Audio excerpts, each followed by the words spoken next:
আসছে আমাদের বাড়িতে বাড়িতে কি নামাজ ফামাজ পড়ে?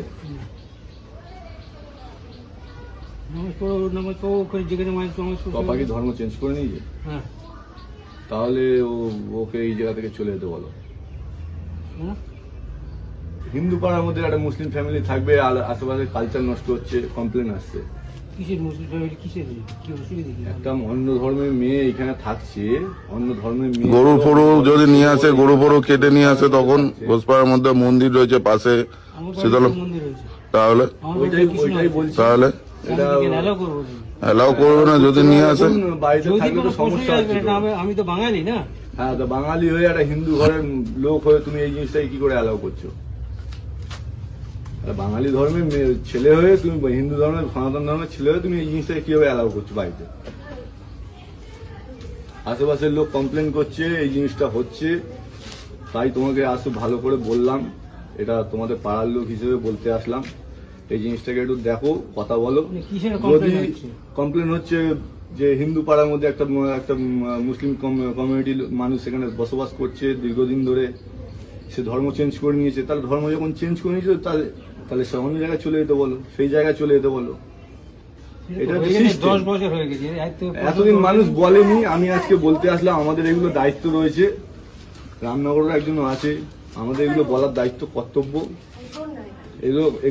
এগুলো চেঞ্জ করা উচিত, যেহেতু আমাদের এটা পাড়াটা হচ্ছে হিন্দু ধর্মের পাড়া, তো এটা কেউ অ্যালাউ করবে না। আর এগুলো অ্যালাউ করার দরকার এখন বর্তমানে প্রয়োজন নেই কারো। আগে যেটা হয়েছে কেউ বলিনি, কেউ করিনি, বা কেউ হয়তো গায়ের জোরে করে রেখেছে, কিন্তু এখন বর্তমানে কিছু ব্যাপার নেই। আমি বলছি হয়তো এখন বর্তমানে এগুলো করাটা উচিত না।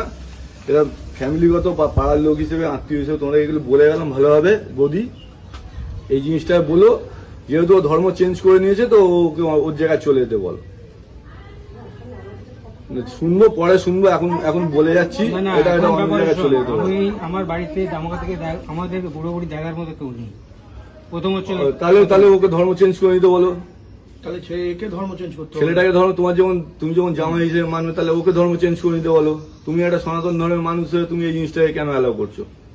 তোমার বাড়িতে ঠাকুর আছে, গোপাল আছে। তোমার বাড়িতে ঠাকুর আছে, গোপাল আছে, আমরা এই জিনিসটা তুমি কি অ্যালাউ করছো? আমরা তো অ্যালাউ করতে পারবো না, আমরা সনাতন ধর্মের মানুষ হয়ে। হ্যাঁ, বলো। ত্যাগ করতে পারবে না, তাহলে ধর্মটাকে মা বাবাকে ত্যাগ করতে পারলো না, তাহলে ধর্মটাকে কিভাবে ত্যাগ করলো? হ্যাঁ, এটা যুক্তি, এটা অবশ্যই যুক্তি আছে। সনাতন ধর্ম আমাদের সব থেকে শ্রেষ্ঠ ধর্ম। এই ধর্মটাকে কি করে ত্যাগ করলো সে? তোমরা কেন বোঝাওনি এই জিনিসটা এতদিন ধরে? দীর্ঘদিন ধরে এগুলো আর টলারেট করা যাবে না বৌদি, আমি ভালোভাবে বলে গেলাম। এগুলো আমাদের পার্টি অফিসে জানিয়েছে, আর এগুলো সব আমাদের মুখ্যমন্ত্রী এই জিনিসগুলো বলছে। ঠিক আছে, এগুলোকে একদম টলারেট, এগুলো হচ্ছে লাভ জিহাদ বলে, এই লাভ জিহাদ আর চলবে না এখানে। এখন